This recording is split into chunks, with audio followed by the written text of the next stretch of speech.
Hello, and welcome back to Postpartum Wellness Initiative's interview series with perinatal professionals for Maternal Mental Health Month. Today, I'm joined by Alicia Carpenter. Alicia Carpenter is a licensed professional counselor who's been working in the mental health field for nearly 15 years. Initially, she worked with families who had children struggling with ADHD, anxiety, and depression. Before starting her own private practice, she was the director of a program working with children in the bereavement process of losing someone to substance use disorder. She is certified in trauma-informed practice for both children and adults. After having her own children, she decided to begin to work with mothers. Her practice specializes in perinatal mental health, anxiety, and trauma. She is also an adjunct professor at Wilmington University. So thank you again, Alicia, for joining me today. I'm really excited about this talk because I think that postpartum anxiety is something that's not really talked about very much, even though it's something that many women and childbearing individuals experience, either in pregnancy or in that postpartum period after delivering. So I just wanted to kind of open up by talking about, what does postpartum anxiety look like? Like, what are some of those signs and symptoms that you see or that clients kind of tell you about that people might be looking out for? Right. So for postpartum anxiety, it can look similar to regular anxiety, but then there's also the specific things that you might want to look out for. Think about the mom that's always over prepared. And so, not saying that preparedness is a symptom of anxiety, but if we think about what the mom would be going through if she isn't able to be prepared. So some of the intrusive thoughts, like, if I don't have everything together, if I'm not watching the baby, if I'm not in control, then the baby may die, or somebody may harm the baby, or so really intrusive thoughts that are tied into the over preparedness would be some signs and symptoms of postpartum anxiety. A mom that is overly cautious, so changing the baby's diaper and then checking it again a few minutes later. The mom that puts the baby to sleep and then is constantly scrolling through the monitor. Maybe a mom that is very, very exhausted, but has insomnia, which means they're not sleeping well. Maybe they're unable to fall asleep, or they have constant waking once they're asleep. And that's because they're having a lot of intrusive thoughts, worried something's going to happen to them, something's going to happen to the baby, thinking that there might be a natural disaster. So just a lot of thoughts that racing thoughts, intrusive thoughts that are keeping them awake. You can also see a lot of somatic, which means physical symptoms. So maybe a person is having some shortness of breath, heart palpitations, stomach aches, nausea. Nausea seems to be one that's overlooked a lot, and oftentimes moms or childbearing people, you might just think, oh, it's just a symptom of something I ate, or it's just postpartum. But nausea is actually a really common symptom of anxiety. Nausea and vomiting are both common symptoms of anxiety. Headaches, dry mouth, trembling hands, shallow breathing. So maybe they're breathing, but it never quite feels like their lungs are full of air. Like, it doesn't feel like they can get enough oxygen to saturate their lungs. So really, really shallow breath. Some other symptoms of anxiety: irritability, rage, maybe, just really not seeming like themselves, overly thinking. So they may lose a sense of their identity, not yet quite really identifying with being a mother, but also no longer identifying with who they were prior to motherhood.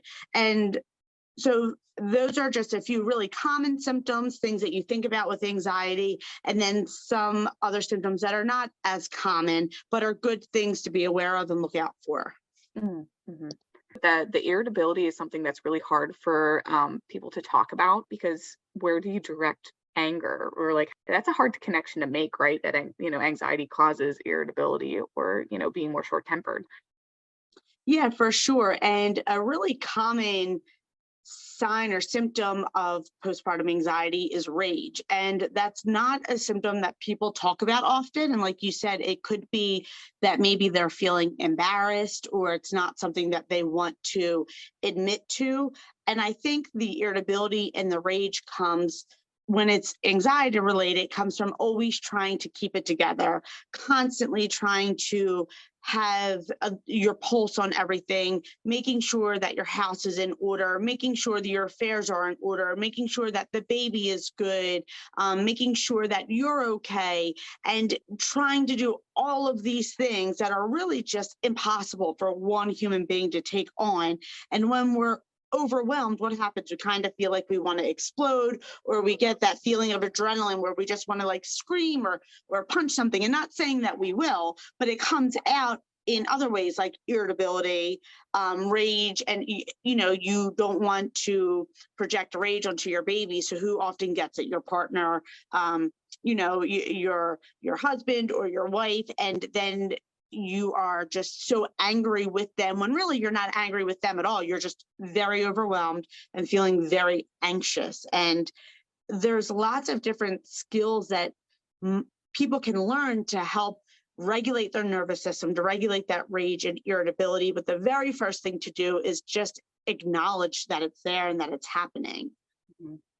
That makes sense. And knowing that it's something that either they can eventually control or that it's something that's not their fault versus, like you said, kind of, knowing that it's not your partner's fault or it's not your, I mean, sometimes people do direct it at their baby or their dog or, these other things that it's nothing that any of them did. But knowing that it's just, that's just, it just gets tossed in the air and that's the direction it goes, I guess. Right. The same way you wouldn't be angry with your or blame yourself if you were having a somatic symptom like a headache or nausea. Irritability is not to be blamed either. That's not anyone's fault. It's just a symptom of anxiety and something that you and your support system can learn how to work through, the same way you learn how to take deep breaths or drink water if you're physically not feeling well. Mm-hmm. Right. Is there anything in particular that you've noticed are particularly triggering that you kind of, in terms of anxiety or irritability that you see clients saying a lot, either situations or particular worries that kind of like, snowball into like anxiety attacks? So I wouldn't say there's any one thing in particular that I always hear, but I would say there's more generalized things that I hear often. And a lot of times the generalized things that I hear are these intrusive thoughts. And so everybody's intrusive thoughts may differ. So it's not like the same thought, but it's always thought to something that makes them feel very uncomfortable physically and emotionally, that a thought like that came up. And that can be an intrusive thought like my baby will stop breathing and die from SIDS overnight, or visualizing going to pick their baby up from the bassinet and the baby being blue. But intrusive thoughts can also be even more disturbing, and oftentimes people feel very embarrassed to talk about it, and so they just live in secrecy and shame with these thoughts, which are not a symptom of who they are. It's a part of anxiety. And so those thoughts can be an intrusive thought of sexually harming or abusing your baby, an intrusive thought of somebody else sexually abusing your baby. I've heard moms say, I've thought about, what if I just take this car seat with the baby in it and throw it into the middle of traffic? And these can also be some symptoms of OCD, which is a form of anxiety, but it can also just be very anxious thoughts, which can lead to panic and shame and guilt. And when there's no shame in it, what it is the chemicals in our brain, our serotonin or our dopamine, misfiring. And medicine or therapy can really help regulate that. So the same way, if you had diabetes and your pancreas wasn't working and so you needed insulin, we need to treat our brain and anxiety the same way. Our brain is an organ. Sometimes it can misfire, and that just means that sometimes we have to do things to help get it working again, the same way we would for any other organ in our body. Right. That makes a lot of sense. And that's got to be a really scary thing to have someone happen, especially before they learn what those thoughts are. Do you have a way that you either maybe that you ask clients about these thoughts that's kind of helpful to get them to talk about them, or ways that they kind of because it's really hard to to have clients, talk about those things when they don't know yet. Like I said, they don't know yet that those thoughts are, you know, a misfire, or your brain doing something you don't have control that you don't have control. Right. Nobody wants to think about, those kinds of, I Right. mean, 99.9% of the population doesn't want to think about this stuff, I guess. Right. Yeah, so there's no magic question for me to ask. I find that just simply asking the question already alleviates some of the shame. Hmm. So if I'm asking, it must mean that I've seen it before, and Right. so it kind of alleviates the shame. And I will just ask, are you having any intrusive thoughts, uncomfortable thoughts, thoughts that make you feel scared or worried, thoughts that make you feel disgusted? And sometimes they might say, oh, a little bit, and I'll say, okay, why don't you tell me about that? Or how did that thought make you feel? Or was there a second part to the thought? And when I'm asking in a really neutral tone, the same way Yeah. I would ask, hey, what'd you have for lunch? Was there anything else that you ate? Were you still hungry? And the more calm and neutral that I appear when talking about these things that are not really, calm things that really can create an emotional response, I find that my clients feel safer to be able to say, oh, you know what? I did have this thought. I've never told anyone, but maybe nobody's ever asked me. Right. Yeah. Yep. Or I've never thought of it as being a thought. I've thought of it as me or something. Right, Yeah. right. Yeah. I thought it was me. I thought something was wrong with me. I didn't realize that maybe other people. And that is something that I see often. I can't of moms, especially with anxiety, saying, well, I thought everybody was having these thoughts.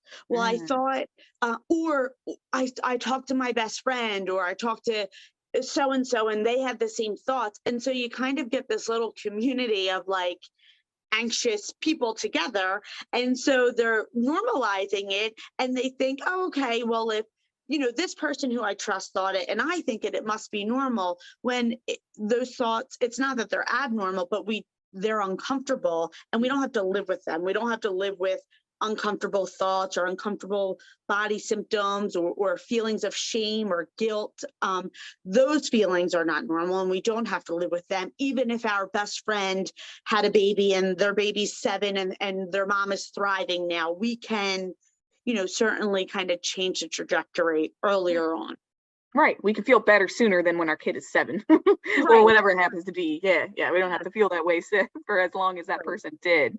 Um, yeah, because feeding anxiety has got to be exhausting. And I think, ensuring parents that motherhood does not have to be watching the baby monitor all night or whatever, what have you, it's got to be a relief too, because that's exhausting and nobody wants to feel like that for the entirety of their baby's infancy or even beyond that. Because that's exhausting, and that's, I think, sometimes what clients think, or that's what some moms think, is that, well, this is just what it's supposed to be. Right, right. No, I hear that often, or I hear, well, I just thought I was being a good mom. Like, oh, I was checking the app.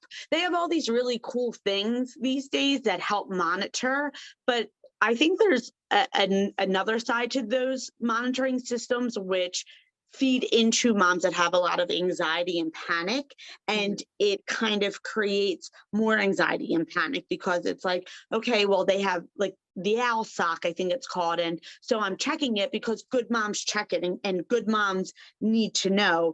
And yes, although you are a great mom for that, good moms also need sleep, and good moms also need to put the phone down and take a few breaths. And so I think that's some of the things our society has that are supposed to aid in helping in motherhood can also have a negative side or a negative impact, especially with moms that are struggling with. And I've had some parents say to me, I was following the app, and then I was creating charts and bar graphs of their growth and what they were eating, and although that is wonderful, it's also a sign to me that their nervous system is dysregulated, that there's something else going on there.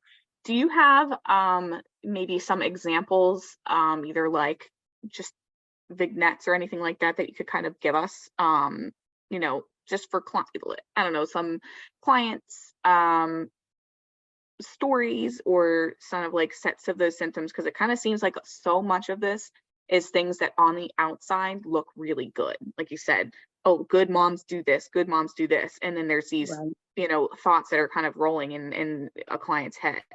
Right. Um, ye- So definitely. And when I think of these women or people that have bear children, and I think of how the anxiety or the mental health can show itself. Some of these people, when I explain them, these are made up scenarios. I'm not pulling this from clients of mine. I'm not pulling this from friends of mine or family of mine. However, when I talk about it, you might identify with some of it, but right.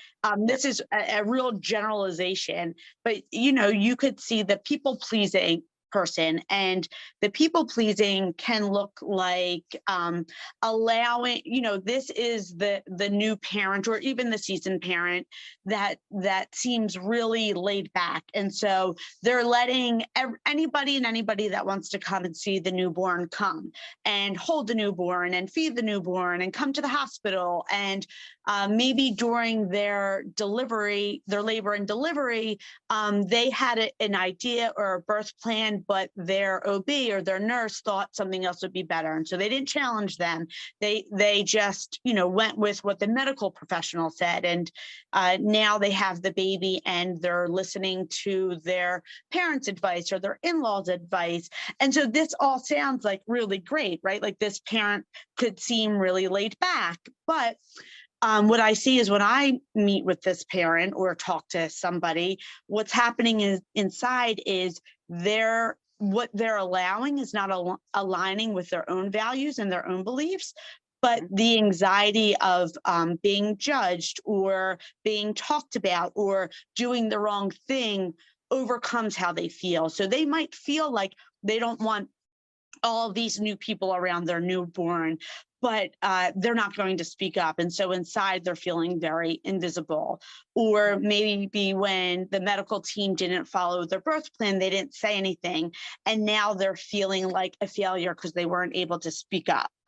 And a lot of these feelings can create feelings of isolation, maybe some despair, like I wish I could speak up, I wish I had said more, and they begin to internalize all of this. And then you could see it in irritability, you could see it in control of other things. So maybe they begin to control their own food intake or their diet and exercise because they feel like they're not able to control things that are happening around them.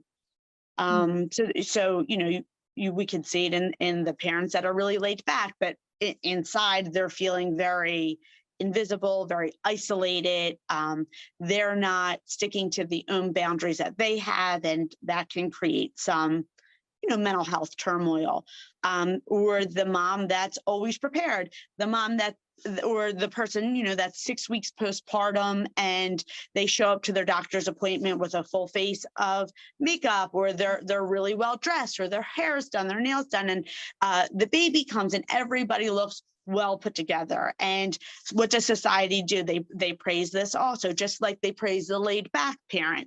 Now they're praising this parent. Oh, wow, look at you. You're so put together. Everything looks great. When inside, they haven't slept for maybe 3 days because they were planning to leave the house and they had to make sure that everything looked a certain way, everything was done right. And so now they are irritable because they're tired, because they haven't slept, or maybe they're having heart tremors or hand tremors or heart palpitations because of the worry that things might go wrong when they're out.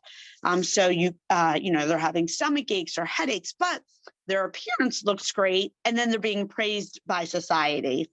Right. Those are just a few different ideas or way that new parents can present on the outside, when on the inside it seems like everything is kind of crumbling. I feel like those are two really good examples of different ways that people may appear on the outside and why that really doesn't show actual like functioning or anything true. And it can be that someone's doing really well and they look good and whatever, but at the same with someone that's laid back, like they may truly just be laid back, but at the same time you may, everything is not as it appears. As it appears, that's for sure. Yeah, and you actually make a great point, and I'm happy that you said that. So just because you're well prepared or you appear laid back, that doesn't mean that there is anxiety or depression tied with that. The way I would distinguish the two is being laid back or being really prepared. What would happen in your mind and emotions if you couldn't attune to those things? So, we have our like type A personalities that like to be prepared versus our anxious personalities. And how do we tell the difference? Well, the type A might not like when things don't go their way, but can handle it just fine. Whereas Yeah. the anxious person might say, oh, if it doesn't go my way, I will get a really bad headache. I won't be able to sleep. I'll start having really scary thoughts. I will become very irritable. And so I say, if we take away the thing that they're holding on to, what emotionally and physically comes up, that's how we can differentiate what is just who the person is versus maybe this is, a mental health disruption.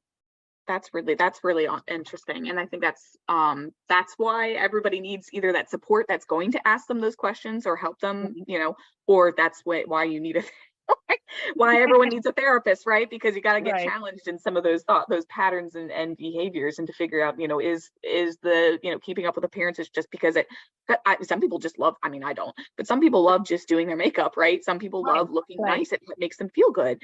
And then some Right. people are doing it because they're absolutely terrified of someone judging them, Ex- Um, Exactly. And if so you don't yeah, ask, you don't know. And same with the yeah, laid back parent, like you said, you could just be laid back. But if I ask you, well, how did it feel when your in laws came over and started feeding the baby? And you say, oh, it felt great. I had a break, then great. Or if you mhm, say, well, it felt like I didn't matter as the mom, or it mm, felt like everybody didn't think I could handle feeding the baby.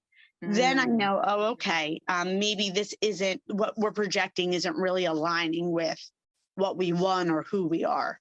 mhm. That makes sense. So asking more questions is for sure the way to go. And if you have somebody that when you have clients that are anxious and they're kind of telling you these things and these red flags are going off, what are some either types of therapy that you prefer that work really well with these clients? And then I guess as either a second part or first part, what are some interventions or advice that you kind of give someone?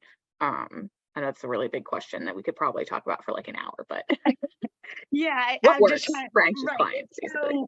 Right. It's so loaded because like every client and their background and their presenting problems is different. So Yeah. what I might suggest for one person with anxiety is not what I would suggest for the other.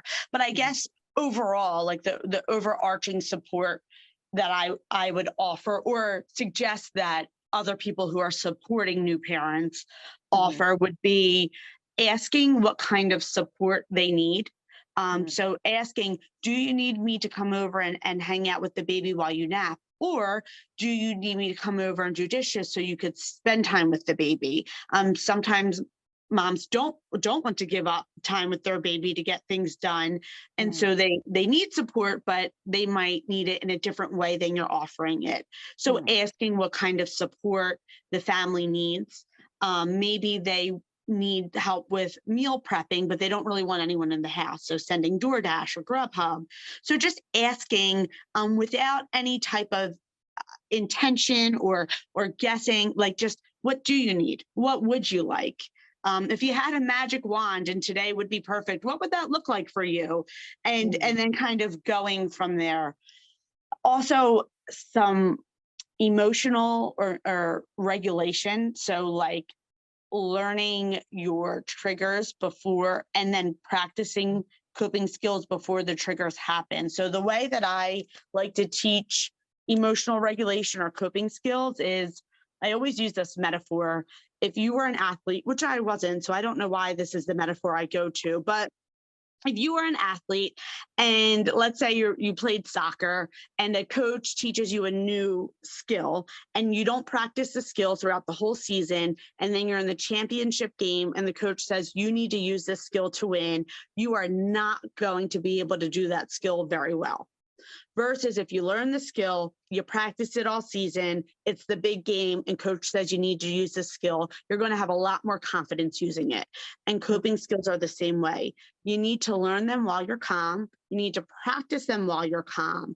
So that way you have access to them when you need them. So if you learn a skill in yoga class or through a YouTube video or in a therapy session and you don't practice it at all, and then you have a panic attack and you go to practice it, lots of times I hear it didn't work. Breathing doesn't work. These coping skills don't work. And I say, well, have you practiced them at all while you were calm? Well, no, because I was calm.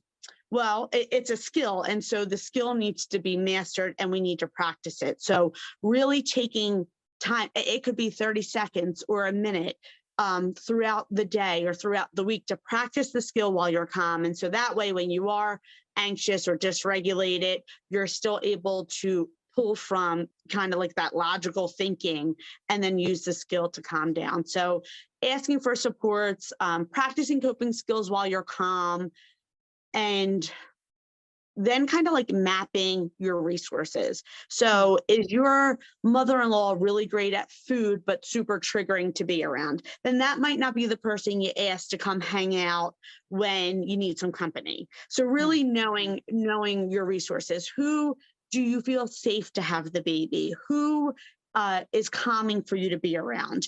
Who might be able to offer financial support? And so really kind of going through your personal, relational, community resources and identifying what resource is great for what. And so that way you can utilize the resources in the best way possible. That makes sense. That sounds like a lot of kind of untangling maybe a bunch of thoughts that are kind of, well, and that's once again what therapy is for, right? It's figuring out those kind of like, you can't do any of this alone. Right. You know, and nobody can, it's just not, it's not possible. Do you often have clients that had anxiety prior, that it just kind of like crops up again after either during pregnancy or after delivering? Oh yeah. So I would say, I don't have any statistic on this, but I can't think of one client that I've had that didn't have some type of anxiety pre-baby. And so oftentimes they might, what I'll hear is, I didn't realize this was anxiety before, or I thought I'd overcome it, or I was only anxious because I had this situation happen. But I would say it would be pretty rare to find somebody who is for the first time ever in their life dealing with anxiety postpartum. Now, it might be the first time they're ever aware of it. Yeah. But I would think it would be pretty rare for it to be the first time it ever happened. Right. I'll sometimes tell clients too, you know, you may not have noticed it before because this is a new stressor. It's like adding weights on, to end up doing an athletic thing. I'm not athletic, but you know, adding weights that just weren't there before onto like a workout where you're going to suddenly feel it in your muscles because all of your things that you used before that you didn't even know they were coping skills, right? Like, right. Sometimes it gets, you have to modify once you have a kid. If you had something that worked to make you feel better and you didn't even realize that you were kind of functioning with some anxiety about this, that, and the third. Right. You can't, you know, go for a run whenever you want. You can't, you know, I mean, you pretty much can't do anything whenever you want once you have a kid. So right. But a lot of stuff goes out the window at first. Right. I'll have a lot of people who say, no, I never really had anxiety, but I used to hate going to school and I would throw up before I'd go. And I'm like, okay, well, most people aren't doing that. And so let's talk about what anxiety could look like. Thank you so much. This has been super helpful. Do you have any, you know, advice if someone's, or just like last, like little, like pearls of advice, I guess, for a client or a person who might be listening to this and thinks, oh, this kind of sounds like me. Yeah, I would say that you are not abnormal and there is nothing wrong with you if you identify with some of these symptoms. If you wind up being diagnosed with having postpartum anxiety or postpartum depression, that doesn't mean that you will have to suffer with it for the rest of your life. There is lots of different avenues to receive help. And so if you're not ready to do therapy, there is spiritual, you know, if you're religious, there's a community within religion, there is acupuncture, there is I don't know, all types of things, yoga, mindfulness. So there is lots of different resources. So if therapy is too overwhelming for you right now or too scary to think about, that doesn't mean that you just have to suffer. There's a lot of resources out there. It doesn't mean that this is something, if you're going through it now, that you will have to go through the rest of your life. It doesn't make you less of a parent, less of a mother, less of a human being. We all have our trials and tribulations. And I believe, and I could be biased because I'm in the mental health world, but I believe it takes more courage to acknowledge things aren't okay and to seek help than it does to ignore it or try to wish it away. Because oftentimes when we ignore it or we wish it away, what happens is it just gets worse, or it starts to show itself in other ways. And people then start noticing, and we can prevent that by getting help early on. But no matter what you decide to do, you are okay and you will be okay, and help is out there. Those are very encouraging words. I really appreciate that. Yeah. There's hope. There's hope in Yeah. whatever situation, and that's very good words of advice. Thank you so much for joining me today. This has been Thank you super for having helpful. Yes, thank you for having me.